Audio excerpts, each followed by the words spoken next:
নমস্কাৰ ইভিনিং হেডলাইন্সলৈ স্বাগতম ষ্টুডিঅ'ত মই পাপৰি আৰু প্ৰথমটো খবৰ যেটো খবৰ আমি আজি জনাই গৈছো আমি ইয়াৰ পূৰ্বৰ বাতৰিটো সবিশেষ জনাইছো যে গুৱাহাটীৰ উজান বজাৰত এটা নিখংস হত্যাকাণ্ডৰ ঘটনা সংঘটিত হৈছে এগৰাকী 14 বছৰীয়া কিশোৰী প্ৰেছাৰ কুকাৰ আৰু পটাগুটিৰে মৰিয়াই হত্যা কৰা হৈছে সপ্তম শ্ৰেণীত পঢ়ি আছিল কিশোৰীগৰাকী হত্যা কৰিয়ে হত্যাকাৰীয়ে পলায়ন কৰিছে হত্যাকাৰী সন্ধানত আৰক্ষী অভিযান আৰম্ভ কৰিছে 10টা বছৰে উজান বজাৰৰ ভাড়া ঘৰত আছিল আৰু আজিৰ দিনটোত আজি পুৱাৰ আহাৰ গ্ৰহণ কৰাৰ পিছতে এই হত্যাকাণ্ড সংঘটিত হোৱা বুলি ইতিমধ্যে জানিব পৰা গৈছে স্থানীয় লোকৰ ভাষ্য অনুসৰি যে পুৱাৰ আহাৰ গ্ৰহণ কৰাৰ পিছতে যেহেতু পিতৃ-মাতৃ সাধাৰণতে ওলাই যায় তেওঁলোকৰ এখন ৰেষ্টুৰেণ্ট আছে য'ত তেওঁলোকে কাম কৰে গতিকে পিতৃ-মাতৃ ওলাই যায় আৰু ঘৰত থাকে কেৱল মাত্ৰ কিশোৰীগৰাকী আৰু হয়তোবা তাৰে সুযোগ গ্ৰহণ কৰি আজি হত্যাকাৰীয়ে প্ৰৱেশ কৰে ঘৰৰ ভিতৰত আৰু হয়তোবা এনেকুৱা হ'ব পাৰে যে কিশোৰীগৰাকীয়ে কোনো কাৰ্যত বাধা প্ৰদান কৰিছিল প্ৰেছাৰ কুকাৰ আৰু শিলগুটিৰে মৰিয়াই কিশোৰীগৰাকীক হত্যা কৰা হ'ল অতি নৃশংসভাৱে ইতিমধ্যে আমি জনাই গৈছো সবিশেষ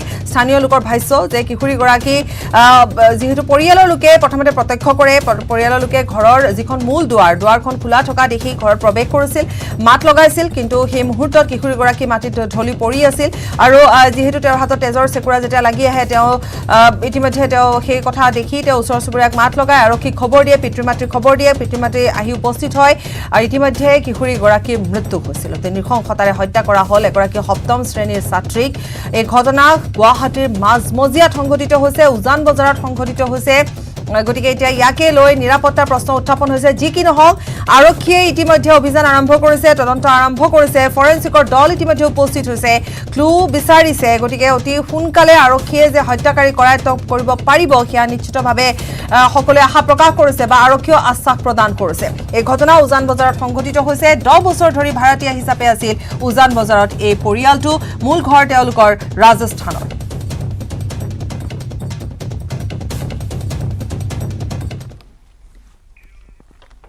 পৰৱৰ্তী খবৰৰ মাজলৈ আহিছো সাইবুৰ ৰহমানৰ এছবিআই লকাৰত আৰক্ষী তালা আছিল লকাৰত একোৱে উদ্ধাৰ কৰিব নোৱাৰিলে সিএম ভিজিলেন্স নিৰাশ মনে ঘূৰি গ'ল সিএম ভিজিলেন্সৰ দল সম্পত্তিৰ তালিকা আৰু দীঘলীয়া হোৱাৰো সম্ভাৱনা 50টা বীমা 24টা বেংক একাউণ্ট আছে সাইবুৰ ৰহমানৰ এতিয়া বিভিন্ন চৰকাৰী বিভাগৰ পৰা সময়মতে নথিপত্ৰ লাভ কৰা নাই অভিযানকাৰী দলে 3 মাহৰ ভিতৰত চাৰ্জশ্বিট দাখিল কৰাৰ ক্ষেত্ৰত অনিশ্চয়তা তদন্তকাৰী দলৰ পুনৰবাৰ কৈছো যে সাইবুৰ ৰহমানৰ এছবিআই লকাৰত আৰক্ষী তালাচী চলাই লকাৰত একোৱে উদ্ধাৰ কৰিব নোৱাৰিলে সিএম ভিজিলেন্সে নিৰাশ মনে ঘূৰি গ'ল সিএম ভিজিলেন্সৰ দল সম্পত্তিৰ তালিকা আৰু দীঘলীয়া হোৱাৰ সম্ভাৱনা 50টা বীমা 24টা বেংক একাউণ্ট আছে সাইবুৰ ৰহমানৰ এটা বিভিন্ন চৰকাৰী বিভাগৰ পৰা সময়মতে নথিপত্ৰ লাভ কৰা নাই অভিযানকাৰী দলে 3 মাহৰ ভিতৰত চাৰ্জশ্বিট দাখিল কৰাৰ ক্ষেত্ৰত অনিশ্চয়তা তদন্তকাৰী দলৰ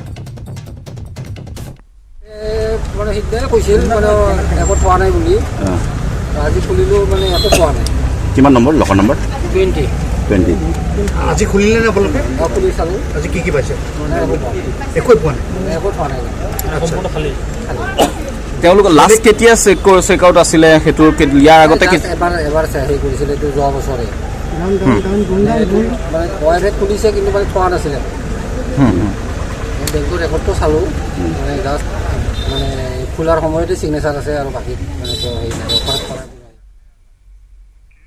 বিজেপি যোগদান কৰিলে আজি ফণীধৰ তালুকদাৰে নিজৰ ভাষণত ফণী তালুকদাৰে ক'লে যে আজিৰ দিনটো ভৱানীপুৰবাসীৰ দীপাৱলী মাত্ৰ 3 মাহৰ পাছতে দল বাদ দিয়াটো এটা ৰেকৰ্ড বিজেপিক মই ভাল পাওঁ কিয় নাজানো বিৰোধী থাকি দেখিলো বিৰোধী মহাশূন্য এয়া দিয়া ভাল দল কিন্তু মন্দিৰত যাব নোৱাৰা হৈ থাকিলো এয়াৰডিপ বুলি ক'লে মন্ত্ৰী কি আইসি এজনেও ফোন নধৰে কাম নকৰে বিজেপি যাম বুলি কোৱাৰ পিছত এতিয়া এটা ফোনতে ৰিসিভ কৰে এনেধৰণৰ বিভিন্ন কথা ক'লে সংবাদ মাধ্যমৰ আগত আজি ফণী তালুকদাৰে লগতে ক'লে যে বিজেপি যোগদান কৰিবলৈ তেওঁ পূৰ্বৰে পৰা প্ৰয়াস কৰিছিল চেষ্টা কৰিছিল পৰা নাছিল গতিকে আজি অত্যন্ত সুখী আজি বিজেপি যোগদান কৰিছে তেওঁৰ মনৰ আশা পূৰণ হৈছে আৰু বিজেপি যোগদান কৰিয়ে সৰব হৈ পৰিল বিৰোধী বিশেষকৈ এআইডিএফৰ বিৰুদ্ধে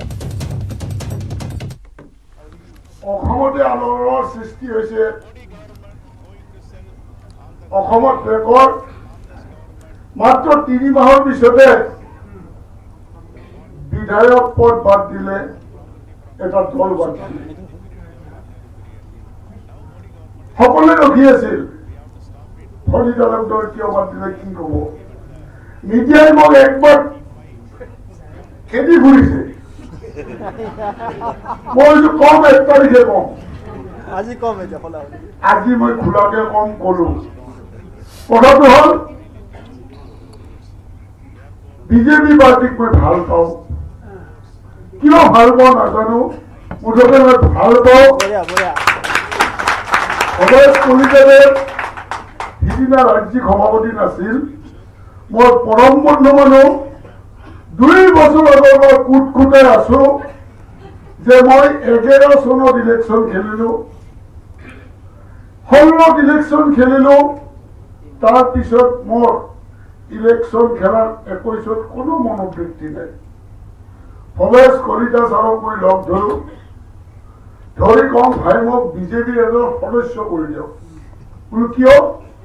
যে মই নৰেন্দ্ৰ মোদীজীৰ আদৰ্শত মই আপ্লুত, বিজেপি পাৰ্টীৰ আদৰ্শৰ প্ৰতি মই আপ্লুত। গতিকে মোক এজন সাধাৰণ সদস্য কৰি মোক বৰবাদ কৰি দিয়ক, মোক টিকট নালাগে।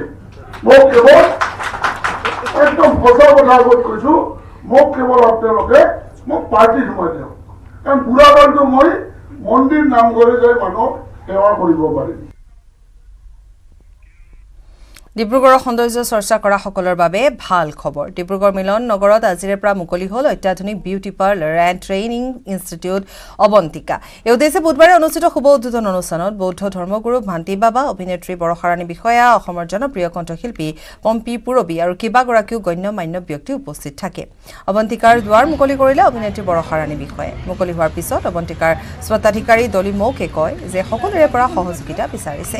Beauty parlour and training institute অৱন্তিকাই সৌন্দৰ্য চৰ্চাৰ লগতে কেইবাটাও পৰিয়ালক স্বাৱলম্বিতাৰ পথ দিব বুলি মন্তব্য প্ৰদান কৰিছে অভিনেত্ৰী বৰষাৰাণী বিষয়াই।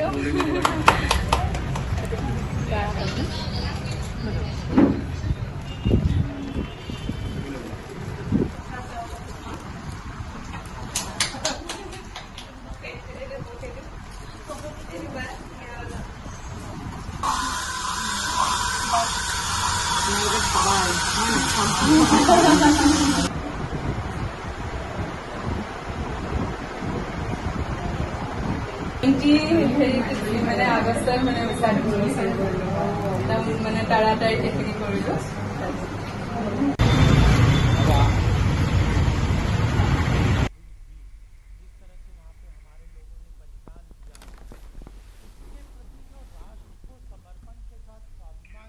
ইয়াৰে সৈতে বাতৰিৰ পৰা বিদায় লৈছো। নমস্কাৰ।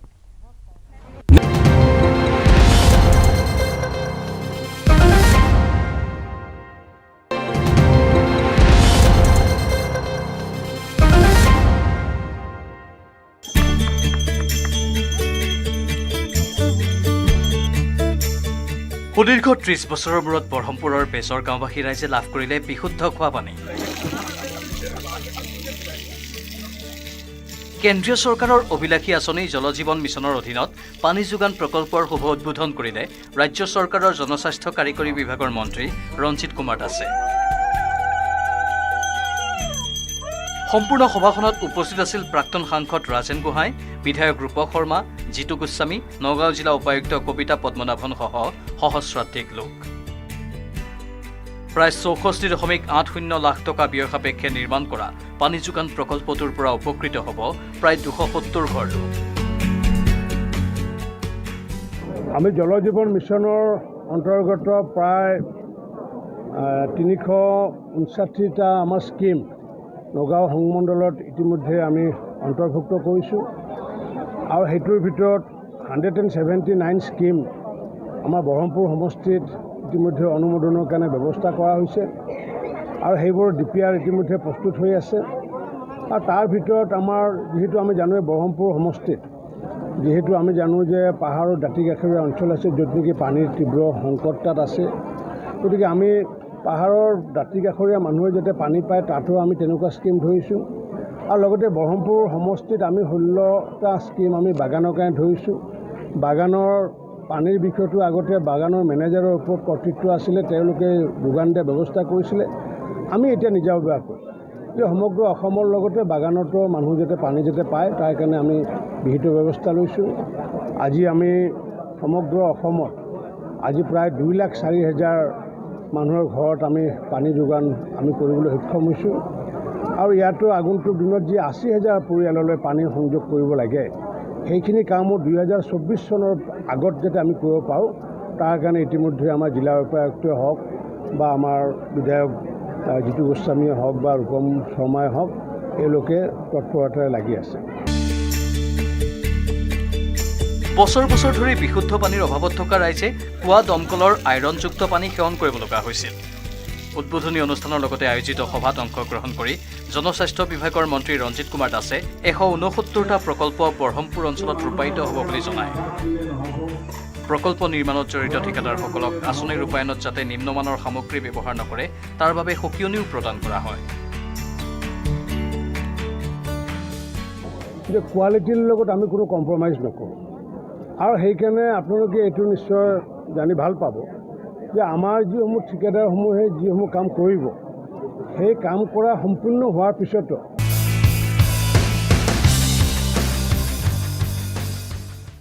नमस्कार, इस बुलेटिन में आपका स्वागत है। आगे बढ़े, सबसे पहले सुर्खियों पर एक नजर डाल लेते हैं। भारत में एक ही दिन में फिर दी गई 1 करोड़ से ज्यादा कोविड-19 वैक्सीन की खुराक। कई राज्यों में कोविड प्रोटोकॉल के साथ आज से खुल रहे हैं स्कूल। सुप्रीम कोर्ट में भी वर्चुअल सुनवाई के विकल्प के साथ आज से फिजिकल हियरिंग की हो रही है शुरुआत। हफ्ते में 3 दिन होगी वर्चुअल माध्यम से मामलों की सुनवाई।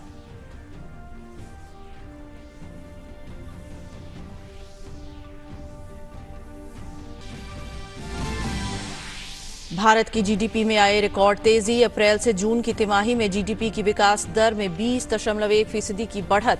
मुख्य आर्थिक सलाहकार ने कहा अगले साल तक कोविड के पहले के स्तर पर आ जाएगी विकास दर। बैंकों के एनपीए में कमी, बुनियादी ढांचे में सरकारी निवेश से मिलेगी विकास को गति।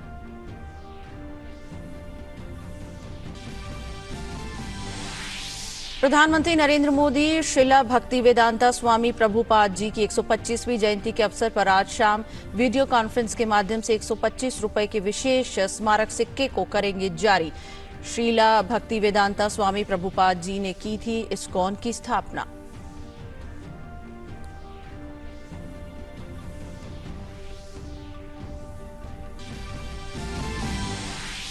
कतर में भारत के राजदूत दीपक मित्तल ने दोहा में तालिबान के राजनीतिक कार्यालय के प्रमुख के साथ की बैठक। भारत ने अपनी चिंता जताते हुए कहा अफगानिस्तान की धरती का इस्तेमाल भारत विरोधी गतिविधियों और आतंकवाद के लिए न हो। तालिबान ने मुद्दों को सकारात्मक रूप से हल करने का दिया भरोसा।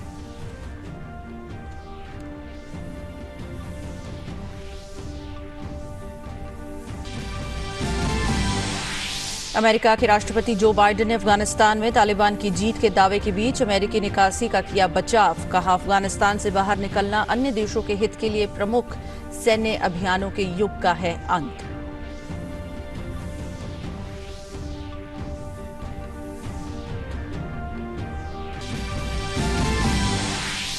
टोक्यो पैरालंपिक में भारत का शानदार खेल जारी। 8वें दिन आज भारतीय पैरा एथलीट एथलेटिक्स, बैडमिंटन और तैराकी में खेलेंगे अपने अपने मुकाबले। अब तक अपना सर्वश्रेष्ठ प्रदर्शन करते हुए 10 पदक किए हासिल।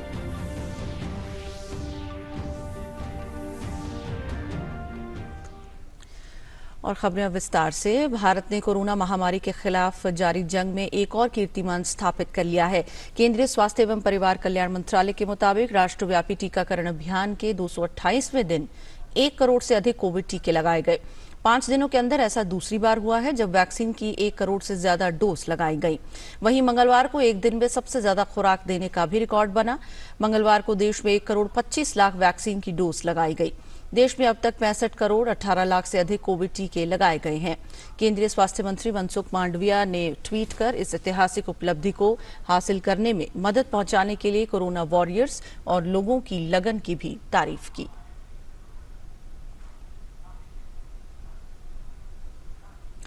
उन्होंने अपने ट्वीट संदेश में कहा प्रधानमंत्री नरेंद्र मोदी के नेतृत्व में दुनिया के सबसे बड़े टीकाकरण अभियान के तहत एक अन्य उपलब्धि हासिल की गई। साथ ही 50 करोड़ लोग कोरोना वैक्सीन की पहली डोज ले चुके हैं। इस उपलब्धि को हासिल करने में मदद पहुंचाने के लिए कोरोना वॉरियर्स और लोगों की लगन की तारीफ करता हूं। दिल्ली में आज से 50% की क्षमता के साथ 9वीं से 12वीं कक्षा के स्कूल, कॉलेज और कोचिंग संस्थान खुल रही हैं।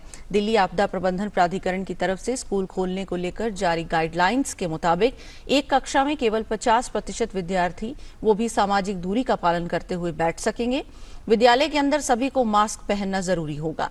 एसओपी में सभी स्कूल, कॉलेज और एजुकेशन इंस्टीट्यूट्स के लिए इमरजेंसी की स्थिति में क्वारंटीन रूम की उपलब्धता को अनिवार्य किया गया है।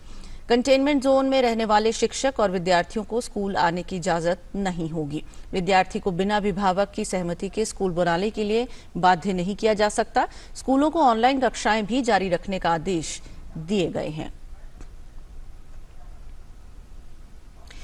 तमिलनाडु में कक्षा 9वीं से 12वीं के छात्रों के लिए स्कूल आज से फिर खुलेंगे। 27 अगस्त को स्कूल शिक्षा विभाग ने स्कूलों के लिए कक्षाएं शुरू होने के बाद सख्ती से पालन करने के लिए एसओपी जारी की है। कोविड प्रोटोकॉल और सुरक्षा उपायों के सफल कार्यान्वयन को ध्यान में रखते हुए कक्षाएं संचालित की जाएंगी। गाइडलाइंस में कहा गया है कि एक कक्षा में केवल 20 छात्रों के साथ कक्षाएं लगेंगी। 21 अगस्त को तमिलनाडु सरकार ने स्कूलों को फिर से खोलने सहित कई ढील देने की घोषणा की थी। हरियाणा में आज से राज्य के सभी सरकारी और निजी स्कूलों में पढ़ने वाले 4वीं और 5वीं तक के विद्यार्थियों के लिए भी स्कूल खुल रहे हैं। इन विद्यार्थियों के लिए मानक संचालन प्रक्रिया का पालन करते हुए कक्षाएं दी जाएंगी। इन कक्षाओं के विद्यार्थियों को गृह मंत्रालय द्वारा जारी पत्र के अनुसार अपने माता पिता की पूर्वानुमति के साथ स्कूल आने की अनुमति होगी। वहीं मध्य प्रदेश में 6वीं से 12वीं तक के स्कूल आज से 50% छात्रों की उपस्थिति के साथ खुल रहे हैं। राज्य सरकार ने स्कूलों को लेकर एक बड़ा फैसला करते हुए कक्षा 6 से 12वीं तक के स्कूल 50% क्षमता के साथ खोलने का निर्णय लिया है।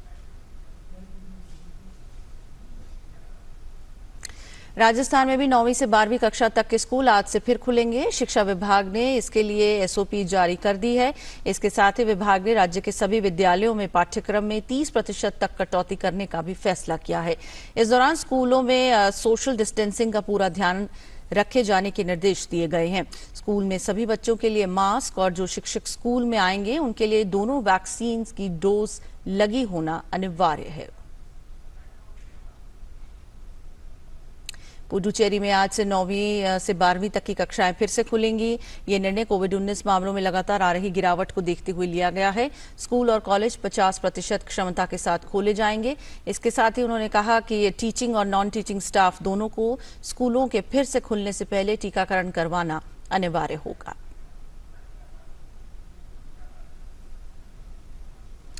कोरोना के मामलों में कमी को देखते हुए मेघालय ने 9वीं से 12वीं कक्षा के बच्चों के लिए स्कूल भी आज से खोल दिए हैं। कोविड प्रोटोकॉल और सुरक्षा उपायों को ध्यान में रखते हुए कक्षाएं संचालित की जाएंगी।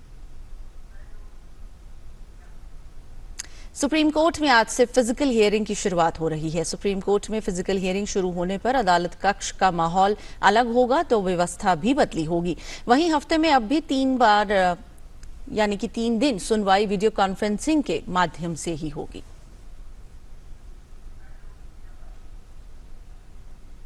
वर्तमान वित्त वर्ष की अप्रैल से जून की पहली तिमाही में देश का सकल घरेलू उत्पाद 20.1% के उछाल में रहा।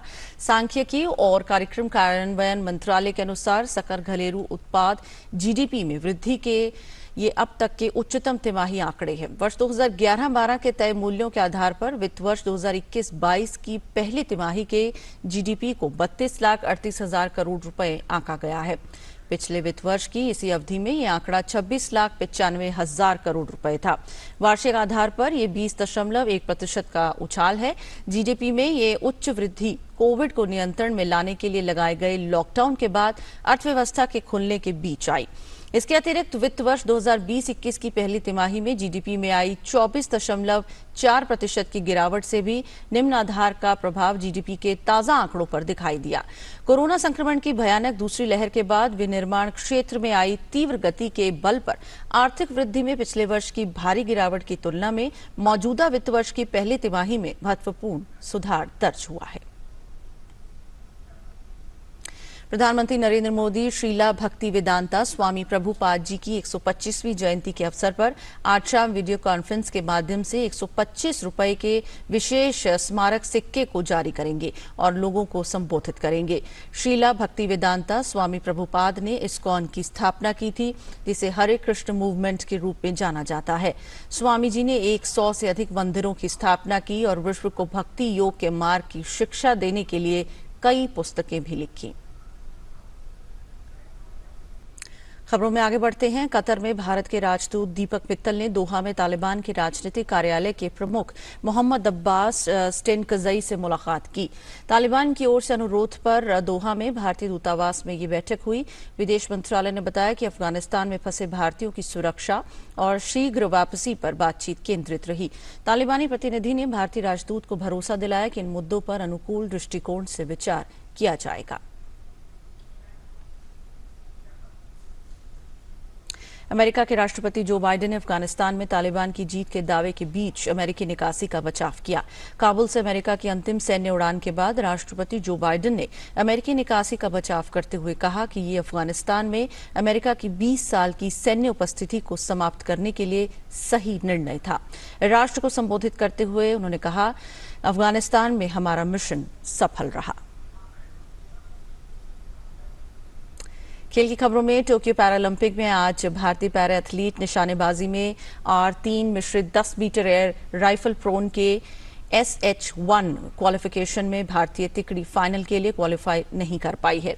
इस स्पर्धा में भारत की तरफ से सिद्धार्थ बाबू, दीपक और अवनी लेखरा की टीम ने हिस्सा लिया। और इसी के साथ इस बुलेटिन में बस इतना ही। इजाजत दीजिए। नमस्कार।